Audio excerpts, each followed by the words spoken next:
Pigs, Problems, Politics, and Panthers. Do nothing terrorists and other problems. From its very beginning, the Black Panther Party has had problems with a lot of people who come in and use the party as a base for criminal activity, which the party never endorsed or had anything to do with. In the early days of the party, we had to try a number of times to show brothers that they were breaking rules and eventually tell them that they were no longer members of the party and that they didn't represent the party anymore. Some brothers would come into the party and see us with guns, and they related only to the gun. But one of the things that the party did from the very beginning was to sit brothers down and politically educate them. We assigned books and materials like the autobiography of Malcolm X, The Wretched of the Earth, and helped them understand their constitutional rights and some basic points of law. The 10-point platform and program was essential because through it the brothers would understand that we had guns, not for foolish criminal activity against their people, but for self-defense, since there's so much brutality and murder unjustly committed on the part of cops against black people. We constantly tried to teach the brothers this from the very beginnings of the party, and many have learned well and understood the scope of the party. But in the process and development of the party, many have had to drop away, were expelled, or were told to get out of the party. There are some people who go around and say they are Black Panther Party members when in fact they aren't. If they had been arrested or possibly had done something, or if the cops were just trumping something up on them, the police department would announce to the press that they just arrested some Black Panther Party members. Naturally, the demagogic politicians and the police, who are the armed bodies of the state and protect the state and the greedy riches of the avaricious businessman, would lie and try to mislead the people. They didn't want people to understand the real philosophy of the Black Panther Party, the real 10-point platform and program, and the real community programs we were implementing on a very practical level to try to educate the people to end their oppression. Violations of the rules of the party were primarily due to previous conditioning and the oppression that we live in. The party has the principle that only the worthy, those who are really dedicated to serving the people, those who are able to grasp the meaning of the rules and philosophy of the Black Panther Party, should be members. We have a rule that no one can be drunk while doing party work.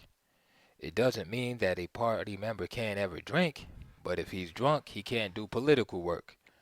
You can't drink around the offices of the Black Panther Party. At one time, brothers would bring around something to drink, but then we told them that they had to go into the back and they better not get drunk. Then we stopped that too. Brothers who were drunk would come around and say they wanted to get into the party. We tell them they couldn't be members of the Black Panther Party. If a member got sloppy drunk and became non-functional, then he would be put on a worker suspension.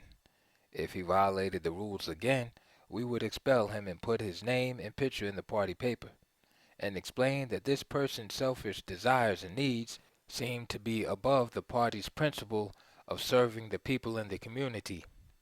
Some people joined the party for status reasons. The party was well known in the community and was written up in the papers a lot. These cats would put on a complete Panther uniform, black beret, black socks, black shoes, black pimp socks or regular socks, shine shoes, blue shirt, and a black turtleneck. They were clean shaven, or if they had a goatee or beard, it was neatly trimmed. They'd stand up in front of the office with a mean face on, their chest stuck out, and their arms folded, watching people walk by. They were psychologically surviving off the incorrect sensationalism that had been put forth in the newspapers. We began to call them the do-nothing terrorists. The only thing they did was rap to the sisters. There were some sisters who wanted brothers who would stand up, talk bad and loud, sell wolf tickets and carry on. They never did any work at all or faked work. So we had to suspend and expel many of these brothers and sisters. A bunch of them would stand around the office and we'd ask them to do some work and pass out leaflets. They'd lie and say they had passed out the leaflets already. Half the time these cats would throw the leaflets away. We began to find stacks of leaflets thrown off in a lot or sitting in one of those keep the city clean waste paper baskets. This really teed us off a lot. All they wanted to do was front off being in the Panther Party and rap to the sisters. Some were just plain cultural nationalists, black racists. It was just a bunch of jive that we had to get rid of. Sometimes white friends in the Peace and Freedom Party would come down to our office to drop off some money for transportation or some reams of paper. These fool do-nothing terrorists would say, "You white people can't come into our office." There were a number of black racists around also who would do some work, but who would propagate black racist attitudes, which was directly counter to the party's revolutionary line. We tried to tell the cats over and over again that we had a working coalition for a specific purpose with the Peace and Freedom Party. Some people tried to take it out of context and tried to say that we trusted white people. And we said, no, we don't just trust white people. We just trust what white people do. Those whites who do things that are positive, we respect. And those who do things that are negative, we don't respect. That's the way you have to see it. They will use this sometimes to try and cover up their lack of work. So we criticized them and told them that they were just jiving and not working and that they weren't doing anything positive for the party. Finally, we told Huey about it. So Huey ordered all Black Panther Party members not to wear their black berets anymore unless we were at a public function of some kind, where the party wanted to be conspicuous about the fact that we had a uniform and were a political party who had members that were of service to the community. Man, you should have seen the reaction. The do-nothing cats were saying, "Man, what you talking about, baby? You're ruining my game." "That's just the point," we said. "So don't be wearing no beret. This is going to identify who's doing work and who isn't doing work. Don't be running around here fronting on some kind of status in the party." Another problem at that time was that the brothers identified only with the gun. When we started the party, Huey and I didn't have intention of having them identify only with the gun. We knew that we had to teach them that the gun was only a tool and it must be used by a mind that thinks. When we first started out, the very first members had to go to political education classes. Included was 1 hour of field stripping of weapons, safety, and cleaning of weapons in the home, etc. Then we had 1 or 2 hours of righteous political education and study. The third area was work, coordinating various activities and understanding the political significance of various actions we took, like when we went to the police department with our guns, when we had to go help out the brothers and sisters in Richmond, and when we went to the sheriff's office and tried to enter armed with guns, along with community people, to protest murder and police brutality. We also did the work in the community of patrolling the police, actually trying to implement point 7 of the 10-point platform and program. In all of these actions, we tried to teach the brothers the importance of politically educating the people. The correct political education among members was necessary to break up all these hassles that we were having trying to organize the party. At the same time, we wanted as many members as we could possibly get, so that the party would spread and the members would carry the message. We also needed a really hard core of working people to get things off the ground. Huey finally sent a message out of jail that those who were not doing any work should be expelled from the party, because he rather work with 100 smart people than 3,000 foolish people. Why they raided our offices. The raids on almost every Black Panther Party headquarters in the United States during 1969 were partially related to a move of the party. Eldridge Cleaver made contact with members of the North Vietnamese government and asked them to allow him to announce their proposal that if the United States government would release political prisoners in America, starting with Huey P. Newton and myself, then the North Vietnamese government would release the American prisoners of war they were holding. Right after this was announced, while I was in Chicago at the trial, they readily cut it out of the newspapers and stopped the mass media from printing further information about this. The power structure did this, and it is very related to the recent raids that came down and to the murder of Fred Hampton. The raids upon the Black Panther Party were directly related to the purge that the party had. The raids people heard about hit practically every Black Panther Party office in the country. The Black Panther Party began to purge in January 1969 by announcing that we weren't going to be taking any more members in. We worked and found out about a lot of fools, expelled them, and printed their names and pictures in the Black Panther, and explained to the people that they weren't representatives of the party anymore. This in itself stopped the CIA FBI infiltration operation into the Black Panther Party.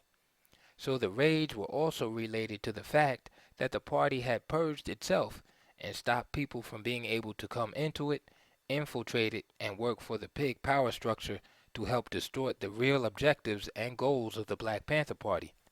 A technique typical of the power structure and their fascist pigs were those used in Los Angeles from mid-1969 to the point where they attacked the Los Angeles Black Panther Party office in December of 1969. Prior to the December raid, some 300 arrests were made upon the key leaders and organizers and coordinators of the party throughout Los Angeles. About 50 members, the key ones, the ones who were leading and organizing other groups of people in the community, were arrested over and over again. 90% of the charges on all those arrests were dropped after we bailed the people out. Those kinds of bails and exorbitant ransoms which they put on the brothers were a means they continuously used to deplete our funds. There was consistent harassment. We have complete documentation of all the arrests that occurred and how the charges were dropped. This was a means by which the fascist, racist police in LA and the power structure were trying to wipe out the Black Panther Party. This has been a national operation with a consistent pattern to it. It became more and more exposed when they murdered brothers Fred Hampton and Mark Clark in Chicago and shot up other Panther Party members.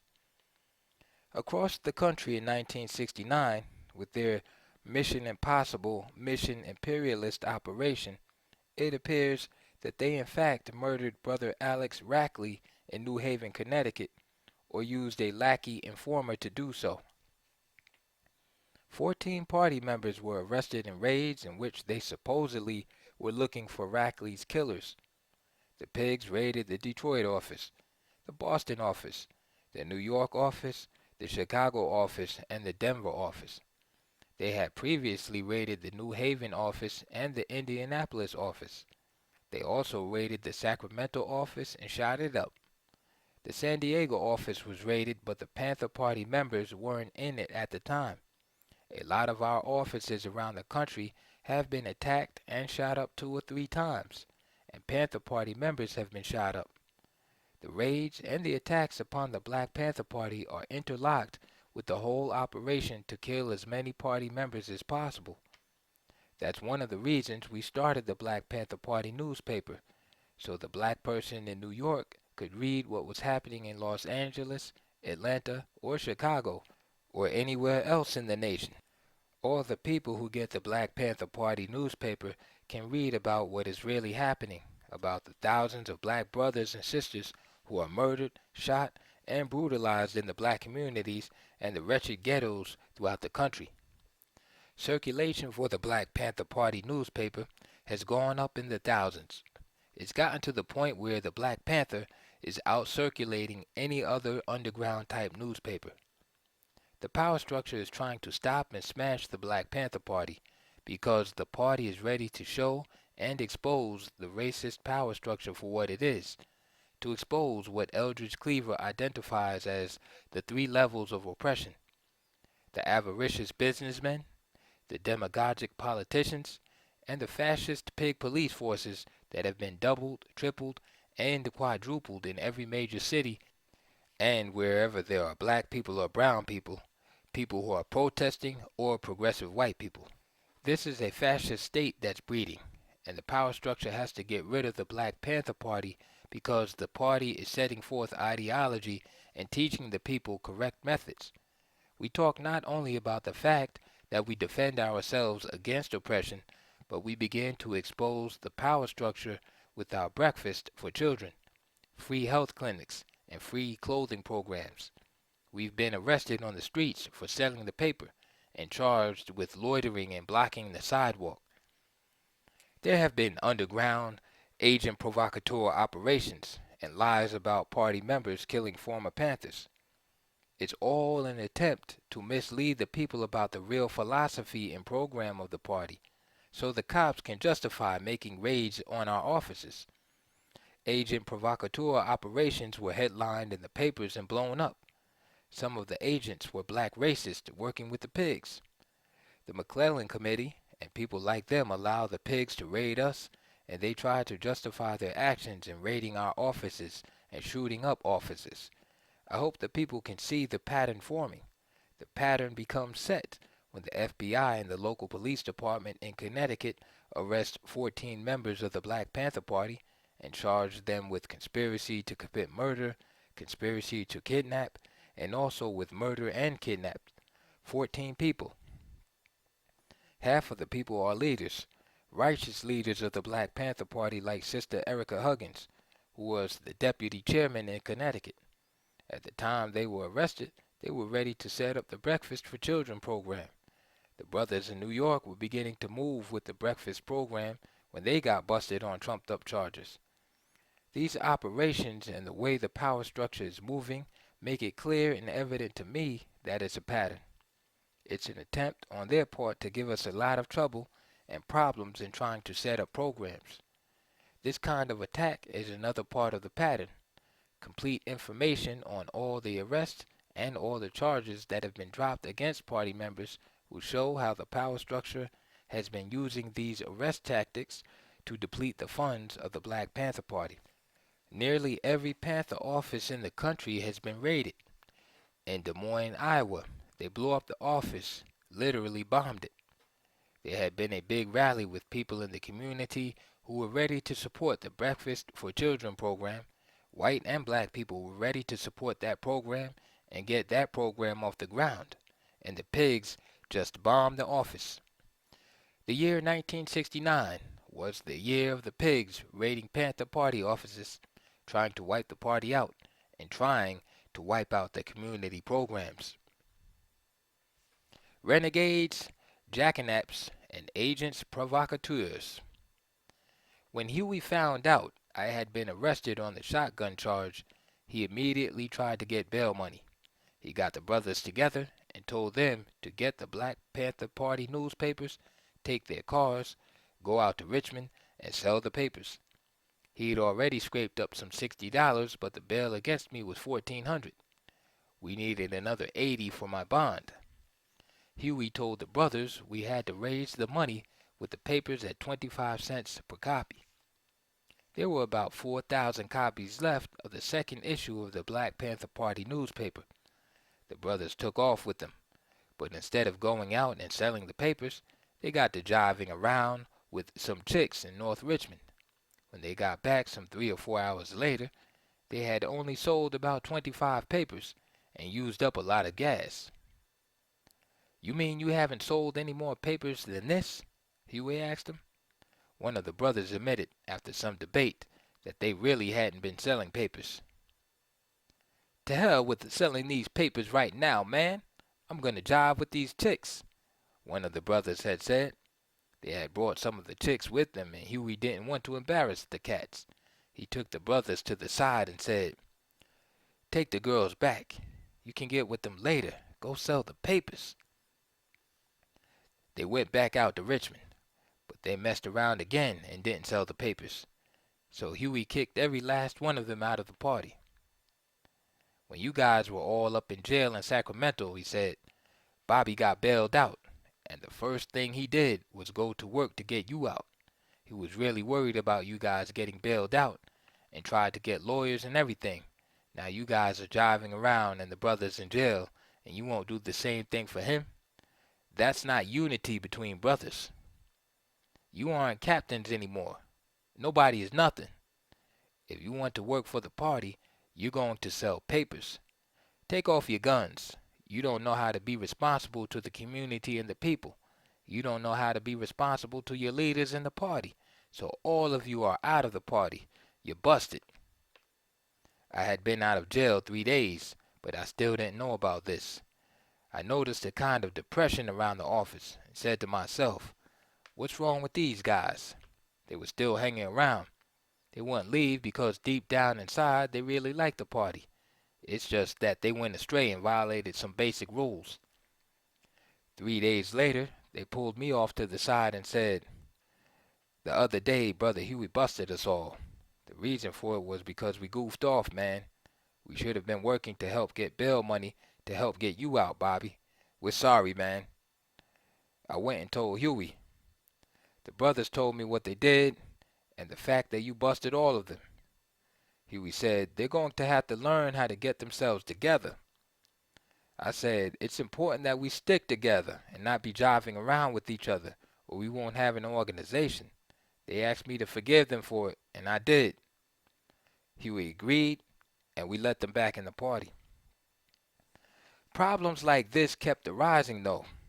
About a week later, we heard that some brothers had bags of weed in their possession.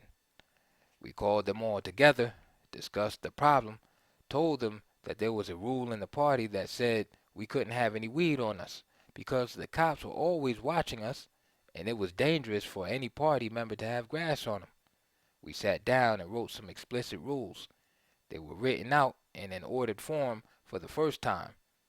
We got the brothers to help us make the rules. We said that when someone breaks the rules, then it's the responsibility of all the other members of the party to see to it that the person is put on suspension or kicked out of the party. Some of the other rules that we made were that a party member couldn't point or fire a weapon at anyone other than an attacking enemy, that members shouldn't steal anything, not even a needle or a piece of thread from the people, and that members weren't supposed to swear and cuss at the people because that's not serving them. Today, we have 26 rules. About half of them are primarily for individual members of the Black Panther Party. The others are for office and party functions as a whole and for carrying out political duties in the community. Since the early days, a lot of incidents have happened where cats have broken the rules. Some of this was because agents provocateurs have come into the party and have deliberately stirred up problems and done things in violation of the party's principles and rules. One of the things I remember very clearly was when Jay jumped out of a Black Panther Party truck and held up a diner. The big white van had Black Panther newspaper written right on its side in big black letters and was primarily used for hauling newspapers and distributing them around the community. David Hilliard and I told Jay and S to take the truck across the bay to San Francisco and pick up the 8 or 10 brothers who had been working most of the night over there putting out the paper. From what we found out through our investigations, S apparently drove the truck up to a diner and went to the restroom. They had already picked up the 8 other brothers. Jay was in the front of the truck. The other 8 cats were in the back of the truck and didn't know about anything that had happened. When S walked back to the truck, he saw Jay walking away from the diner with a money box and a gun in his hand. "Man, what's going on?" S asked. "Ain't nothing, man. It's cool," Jay said. S decided to drive the truck and get out of there. They were picked up by the pigs 5 minutes later. Jay shot and seriously wounded 1 cop. What S should have done, he was a captain and a coordinator of the party, was to have taken the gun away from Jay, given the $80 back to the cashier, and then brought Jay to the party central committee for disciplining. But he said he made the mistake of driving away from the diner, which is why at one point we suspected him of possibly being an agent provocateur. We didn't know for sure about Jay either, but our suspicions were high. I was down at Santa Barbara for a speaking engagement at the time. I was sitting there when I read the papers about the shootout and robbery in San Francisco. I couldn't believe it. I thought it was some kind of trumped up operation. When I got back to the office late that night, I saw that David had written on the blackboard that no guns are to be carried unless authorized by the Central Committee. The next day, we publicly put Jay out of the party. We got all the other brothers out of jail finally, except Jay. About a month later, Jay got out of jail and came to us. He said, "I was carrying out the Minister of Defense's program." "You're a damn liar," we said. "You weren't carrying out any Minister of Defense's program, not by pulling a petty jive robbery." Then Jay asked me, "Well, Bobby, what do you think about it?" He was trying to divide me from David and Bunchy. David said, "What do you mean? What does Bobby think about it?" "It's what me, Bobby, the Central Committee, Huey, Eldridge Cleaver, everybody thinks about it. It's all of us together." "That's right, man. You weren't carrying out the Minister of Defense's program. Not like that, you weren't. You must be crazy, man. I'm sorry. You just got to get out of the party." Bunchy later saw that Jay was trying to put on some kind of front of still being a revolutionary. So Bunchy told him, "If you're a good man, if you just made a mistake, nobody can hold a good man down. If you're a true revolutionary, you'll serve the people, but you're still not in the party. You can't explain that stuff to us, not by saying that you think that you were carrying out the minister's program." When that thing happened, we got phone calls from all over the place. We had a lot of support. "It's some cops, some agents messing over you all," people said. They knew that petty robbery wasn't what the party was about. If you get involved in that stuff, then the older people in the community misunderstand the party. You also mislead the young, lumping proletarian cat who probably has got the guts enough to commit a robbery, but who we want in the party so we can politically educate him that robbery isn't the way to go about solving the social problems that put him in the situation in the first place. So we saw that somehow or another this kind of activity was agent provocateur type activity. We couldn't prove anything right away against Jay. We thought that either he had flipped his lid or he was an agent provocateur. We didn't kick S out of the party, but after we helped bail him out, he came around trying to support Jay's position. I began to suspect him and decided to just watch his actions. A lot of times we actually bailed cats out, even though they done wrong, to try to find out what the heck was wrong with them, to try to find out who was doing what, and who was leading what, and who was causing this stuff to happen.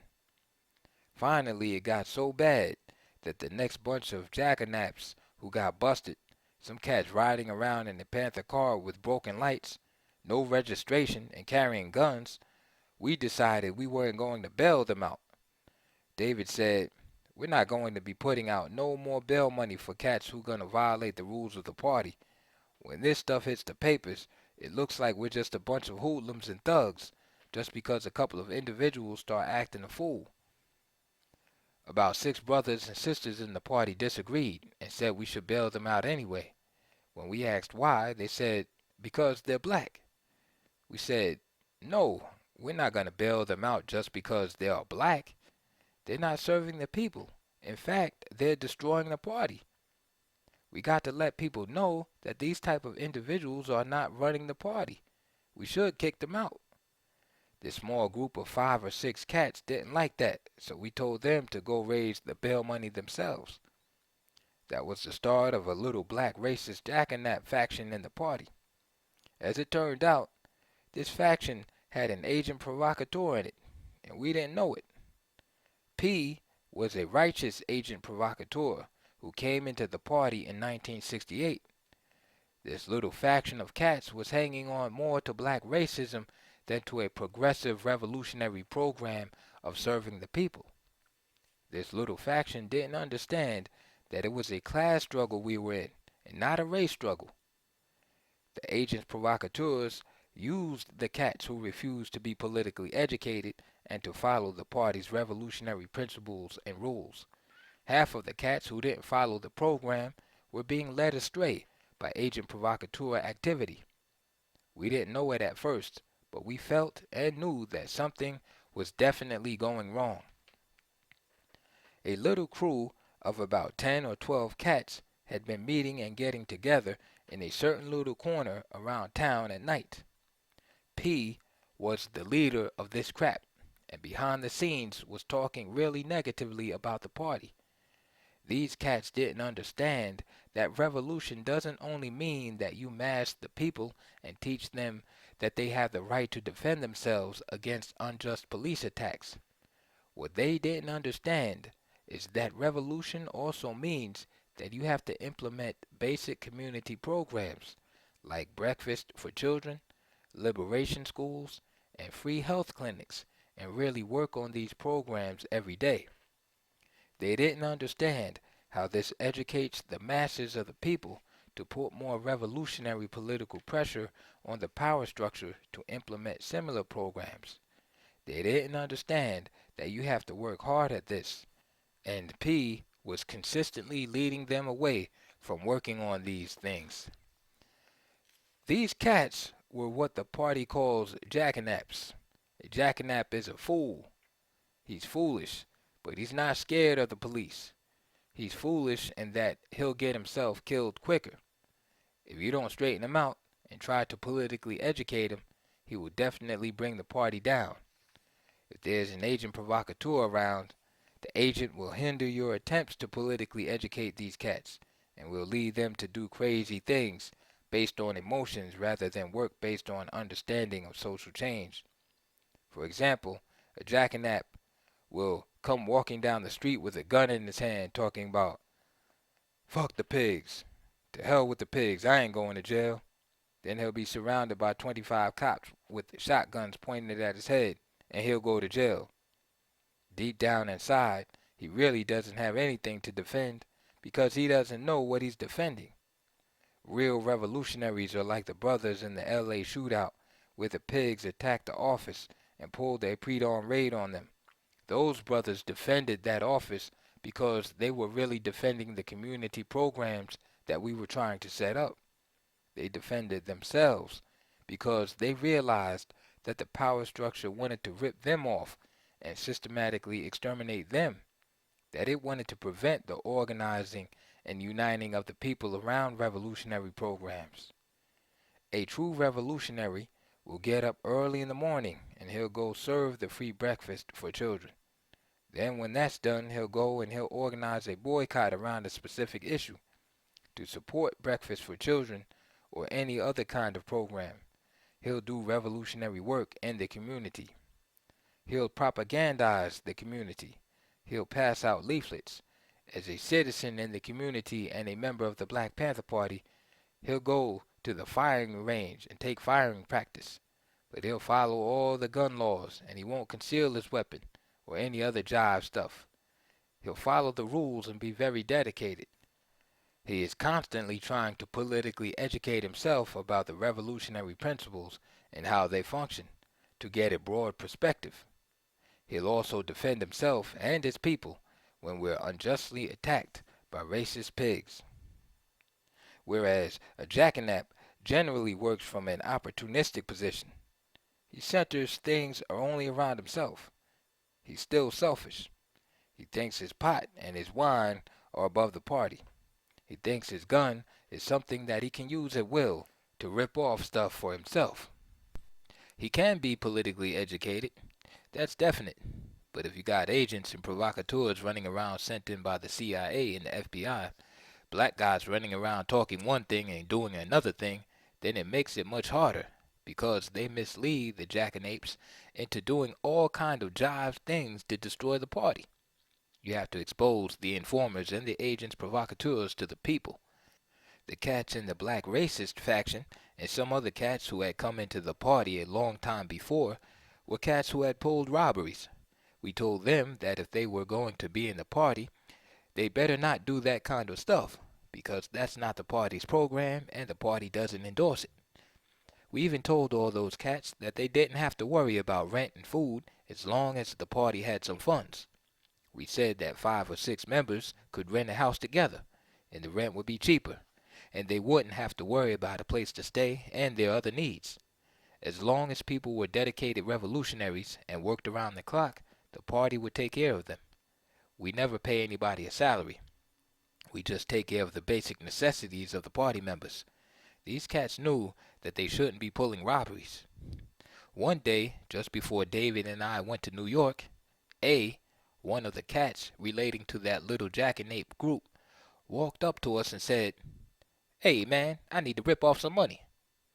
We said, "Say man, before you came into the party, maybe that's what you were doing, but you don't do that anymore because the party doesn't endorse that crap. You cats don't have to worry about rent and food." So he said, "Okay man," and we thought everything was cool. David and I had to go out of town that evening. We went to New York, and the next day David called the national headquarters to check in, and he turned to me, real disgusted. "Bobby," he said, "we can't leave that damn place 24 hours before some jackanape or some fool is messing up. K's old lady is on the phone talking about some jive robbery that A and K were in." I said, "A knows better than that. We were just telling him yesterday that we don't go for that shit." David said, "Man, we better hurry up and finish our business here and get on back because these jackanapes and fools are going to try to destroy this party if we don't watch them." When we got back, Deputy Chief of Staff June Hilliard gave us the report and gave us some newspapers to read. It really was a damn shame. They tried to rob a grocer for $200 on the main street in broad daylight at 2 o'clock in the afternoon. 6 of them did it, with shotguns, M1s, 45s, etc. They were party guns too. We were really disgusted. They could have walked up and asked me or whoever was handling the funds for money, for rent, or whatever they needed it for. We get $500 to $1,000 for each speaking engagement we do, and I was doing 10 or 12 a month myself. They didn't have to rob that place. We blasted them in the press. We said that they were provocateurs, fools, and jackanapes, and that they only wanted to use the party as a base for some petty criminal operation which the party does not have anything to do with and does not endorse whatsoever. The party central committee and the rules are completely opposed to this. We ran this all through the Panther paper too. K and A were in jail. Supposedly some of the others got away. We had put the word out through the grapevine. Don't even come around the party to everyone who was supposed to have participated in the so-called robbery because you're out of the party. You're no longer members of the party. You don't represent the party. 2 days later, the house where A, K, and P had been staying was raided by the police. A couple more brothers who were staying over there and who weren't necessarily in the Little Jive faction were all busted. We went down and got P out because we thought he was a good cat who got busted just on this bullshit raid. We also got a couple more out of jail because we knew that they weren't in the holdup. We trusted those cats and we just got them out of jail because they were getting railroaded. Well, sure than shit, about a month later, we got some information that P knew that the robbery was going to be pulled while David and I were in New York. We called him to a central committee meeting and said, "Hey man, look, we found out that you know about this robbery and that you didn't report it to the Deputy Chief of Staff. You were even the officer of the day and you were supposed to report it in." "Well," he said, "I didn't know nothing about it, man. I didn't know nothing about it." Then he sold us this story that he just didn't have enough time to get back and report it, that he was being negligent. We put him on working suspension for 1 month. Meanwhile, K and A were still in jail, and we refused to bail them out. The faction, some of them were still hanging around inside the party, said, "You should bail them out." They didn't like it at all when we refused. We told Kay's wife that she didn't have to worry about anything as long as she was working in the party, but that if she wanted Kay out, she'd have to hustle the money herself. The next thing that P was involved in was around that coloring book situation. It's very important because there was testimony at the McClellan committee hearing against the party about this. The coloring book situation started way back in November 1968. That coloring book was drawn by a cat in Sacramento, an artist, who had black racist ideas. We tried to educate the brothers who had real narrow-minded cultural nationalist ideas which breed black racist thoughts. So we told him to start trying to do some kind of art that depicts the true revolutionary program. He went to Sacramento and did some drawings that he wanted to make up into a coloring book. He periodically brought back what he'd finished to the party office. I would tell him, "Look, brother, you're showing a Black Panther with all muscles every picture you draw. The Black Panthers all look like Supermen, all muscle bound and everything. We're not Supermen. We don't profess to be Supermen. We're just human beings and people like everybody else. Some of us are short, some of the chicks are fine, but all of us are not what we call pretty. Some of us are skinny and some of us are fat. Some of us do have muscles, but we're not all that way." I told him, "This coloring book you drew, it's got too many racist overtones. Another thing, you show a panther shooting a cop. What you're showing is something without the political context. The reason why the panther would shoot a cop. You got to show the panther defending himself from the unjust attacks by the cop. Now, if you show a black man being brutalized and unjustly attacked, and a panther coming out of his door with a gun to help defend that black brother from the unlawful attack by that cop or something like that, then you're showing the political context and showing the right of black men to defend themselves. That's what you have to do. You know what I mean?" I ran all this stuff down, and this cat took it back to work on it. In November, he finished and brought it down to the Central Committee meeting one Sunday, but it was still all wrong, and I told him, "No, man, this book doesn't show enough political content, man. It's got too much of the black racist overtones. You have to learn the party's revolutionary principles, and once you see the principles, you'll be able to draw like Emery, because Emery can give political content and meaning to the way he draws." Well, I guess he loved his art and liked the book the way it was. He had 25 of those books printed up in Sacramento and had brought them down to the office. Then he got someone working in the mimeograph room to print more of them up. We stopped him and said, "No, man, don't print any more of these books, man. The books aren't right. You know what I mean?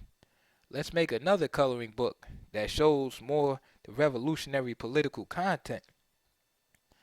Sometime around January of 1969, after K was kicked out of the party, he went and printed up 1,000 more of those books. The little factionalizing schism group that P was running took the books and distributed them behind the scenes, against the orders of the Central Committee. We didn't even suspect till a month after the robbery that something was wrong with P.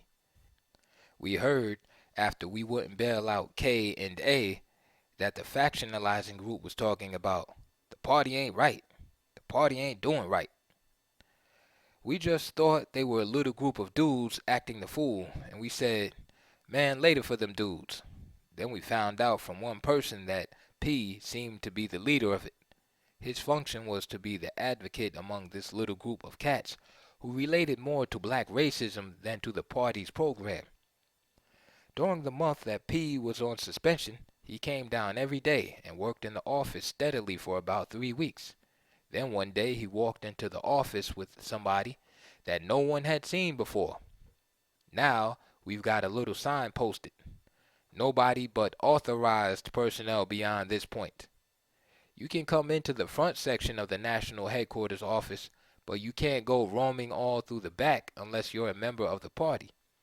We figured that the cops would send agents provocateurs in to plant weed or something on us in the back room, or we figured that they might come in and plant a bomb in a briefcase and leave it there to blow us up.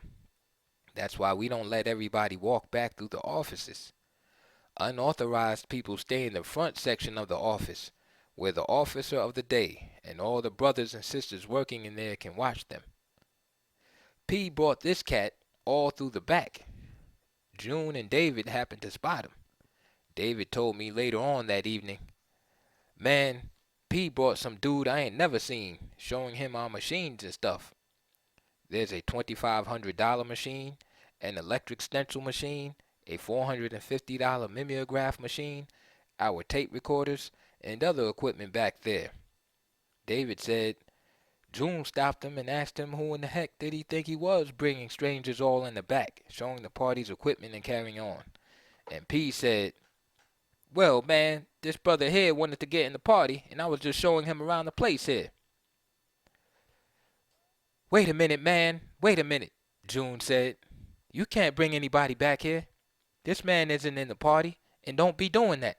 You know you're wrong. Furthermore, I'm going to report you to the Central Committee."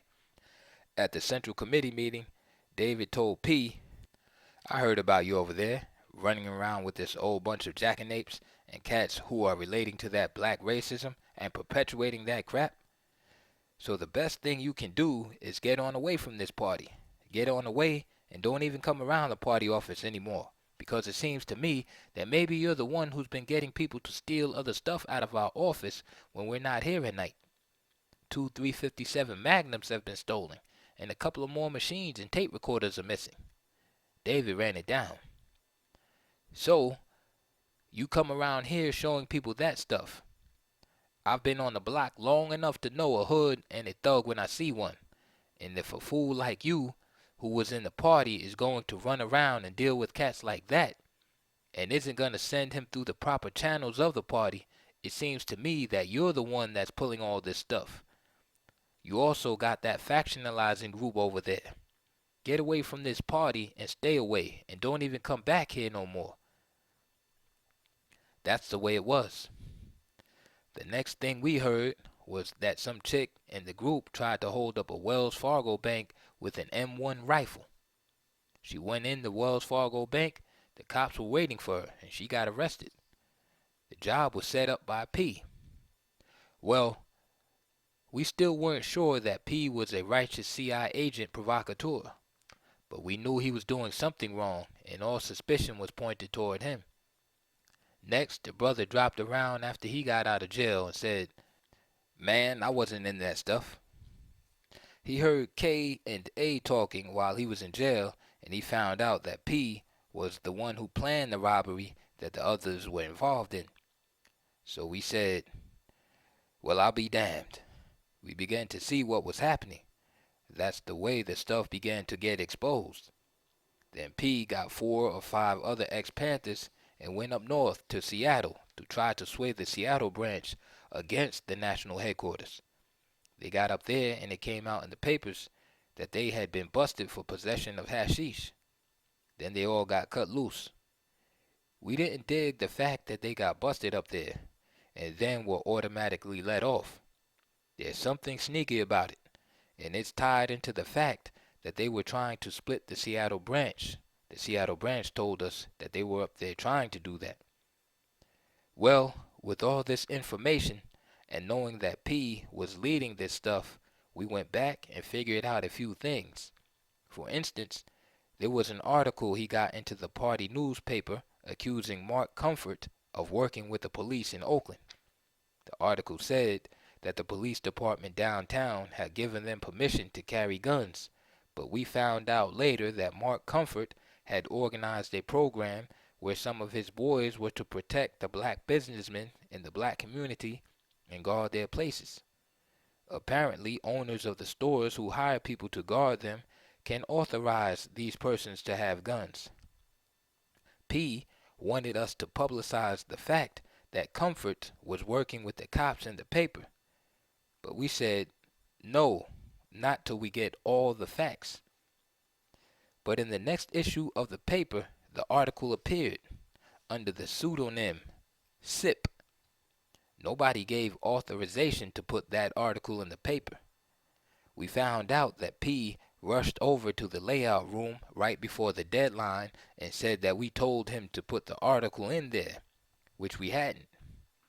After the article appeared, Mark Comfort and his group got so many phone calls and the people were so down on them, talking about how they were pigs, that it really destroyed them.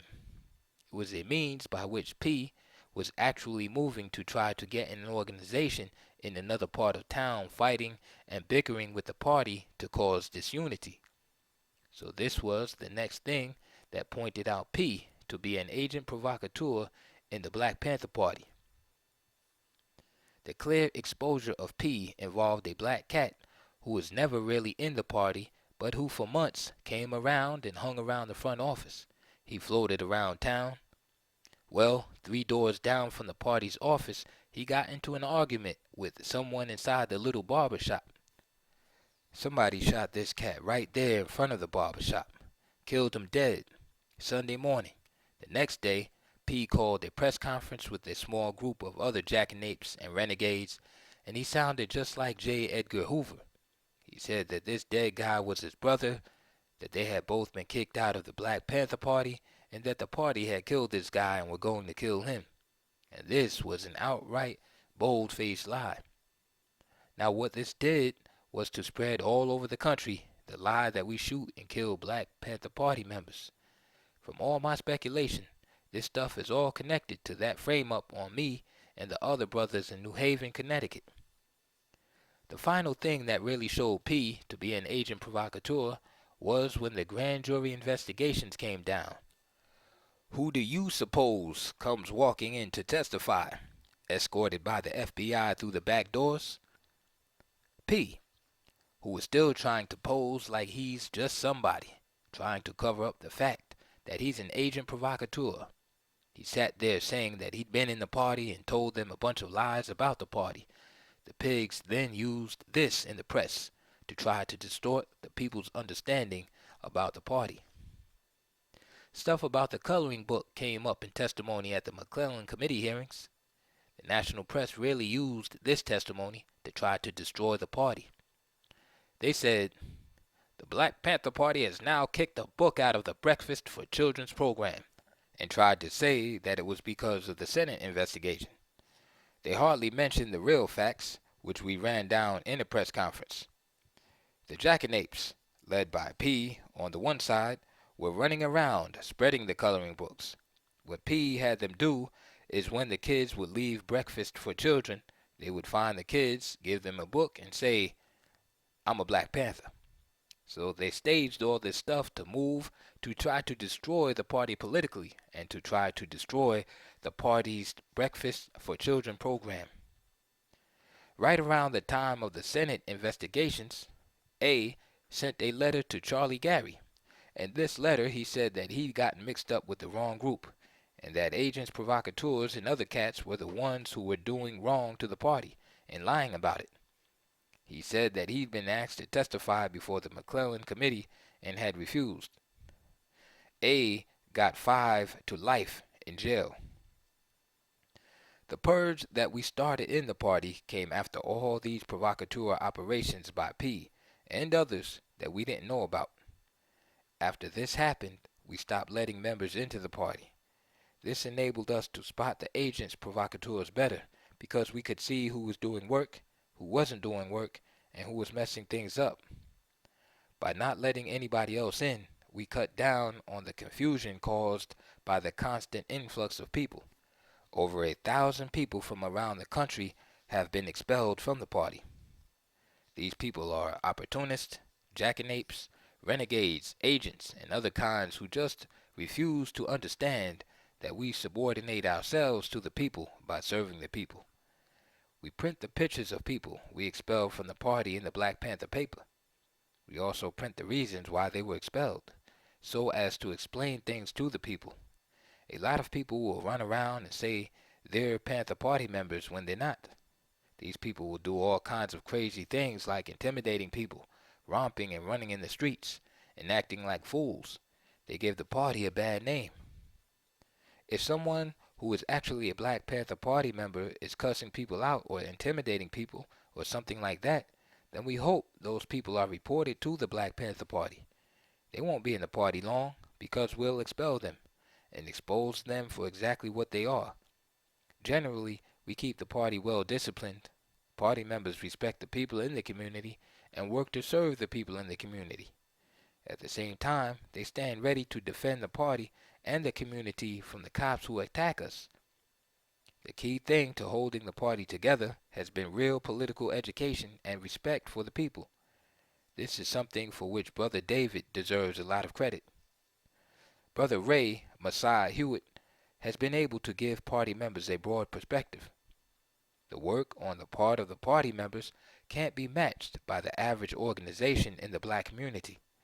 The dedication that the party members have is something that's above opportunism, above selfishness, and above sloth, and not caring about people. This is because party members care about the survival of black people, even at the risk of being made political prisoners or getting killed and murdered by the fascist cops or being forced into exile. Here are the rules as they appear each week in the Black Panther newspaper.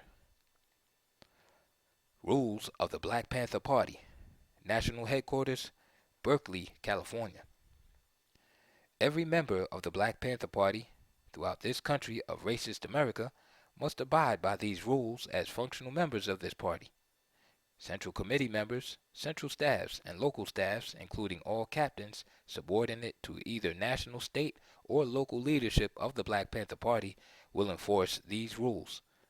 Length of suspension or other disciplinary action necessary for violation of these rules will depend on national decisions by national, state, or state area and local committees and staffs where said rule or rules of the Black Panther Party were violated. Every member of the Black Panther Party must know these verbatim by heart and apply them daily. Each member must report any violation of these rules to their leadership, or they are counter-revolutionary and are also subjected to suspension by the Black Panther Party. These rules are: 1. No party member can have narcotics or weed in his possession while doing party work. 2. Any party member found shooting narcotics will be expelled from this party. 3. No party member can be drunk while doing daily party work. 4. No party member will violate rules relating to office work, general meetings of the Black Panther Party, and meetings of the Black Panther Party anywhere. 5. No party member will use, point, or fire a weapon of any kind unnecessarily or accidentally at someone. 6. No party member can join any other army force other than the Black Liberation Army. 7. No party member can have a weapon in his possession while drunk or loaded off narcotics or weed. 8. No party member will commit any crimes against other party members or black people at all, and cannot steal or take from the people, not even a needle or a piece of thread. 9. When arrested, Black Panther members will give only name, address, and will sign nothing.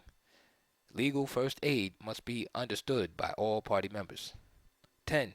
The 10-point platform and program of the Black Panther Party must be known and understood by each party member. 11. Party communications must be national and local. 12.